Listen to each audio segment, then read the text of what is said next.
ক্ষমতার পালাবদলের পরে বাংলাদেশে সংখ্যালঘু নির্যাতনের ঘটনা নিয়ে আবারও উদ্বেগ প্রকাশ করেছে ভারত। শুক্রবার এক সংবাদ সম্মেলনে ভারতের পররাষ্ট্র মন্ত্রণালয়ের মুখপাত্র রণবীর জয়সওয়াল জানান, বাংলাদেশে সংখ্যালঘুদের বর্তমান পরিস্থিতি উদ্বেগজনক।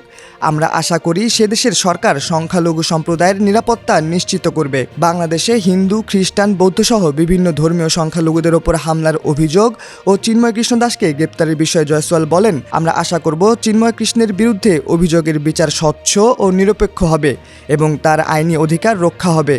শুক্রবার 29 নভেম্বর নিয়মিত ব্রিফিংয়ে উপস্থিত সাংবাদিকদের বেশিরভাগই জয়সওয়ালকে বাংলাদেশ নিয়ে প্রশ্ন করেন। রণধীর বলেন, হিন্দুদের ওপর হামলা নিয়ে আমরা বাংলাদেশের সঙ্গে সার্বক্ষণিক যোগাযোগ রাখছি। হিন্দুসহ অন্যান্য সংখ্যালঘুদের ওপর হুমকি এবং হামলার বিষয়টি বাংলাদেশ সরকারের কাছে শক্তভাবে সার্বক্ষণিক উত্থাপন করছে ভারত।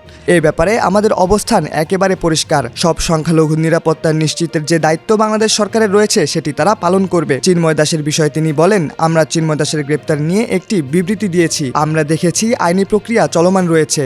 আমরা আশা করি তার বিরুদ্ধে যে আইনি প্রক্রিয়া চলছে সেটি স্বচ্ছ ও ন্যায়ের ভিত্তিতে নিষ্পত্তি করা হবে। এছাড়া তার যে আইনি অধিকার রয়েছে সেটিও তিনি পুরোপুরিভাবে পাবেন।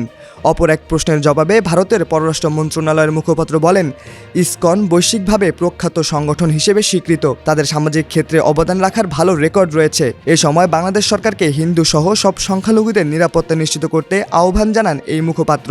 ভারতের পররাষ্ট্র প্রতিমন্ত্রী কীর্তিবর্ধন সিংহ বৃহস্পতিবার সংসদে বলেছিলেন, বাংলাদেশে হিন্দুদের মন্দির, বিগ্রহ এবং ধর্মীয় স্থানগুলো ধারাবাহিকভাবে হামলার শিকার হচ্ছে। দুর্গাপূজার সময় ঢাকার তাঁতিবাজারের মণ্ডপে আক্রমণ এবং সাতক্ষীরার যশোরেশ্বরী কালী মন্দিরে ডাকাতির মতো ঘটনা আমাদের গভীরভাবে চিন্তিত করেছে। তিনি আরও বলেন, ভারত আশা করে বাংলাদেশ সরকার সেদেশে বসবাসরত সংখ্যালঘু সম্প্রদায়ের নিরাপত্তা নিশ্চিত করবে এবং তাদের উপাসনালয়গুলোর সুরক্ষা নিশ্চিত করবে।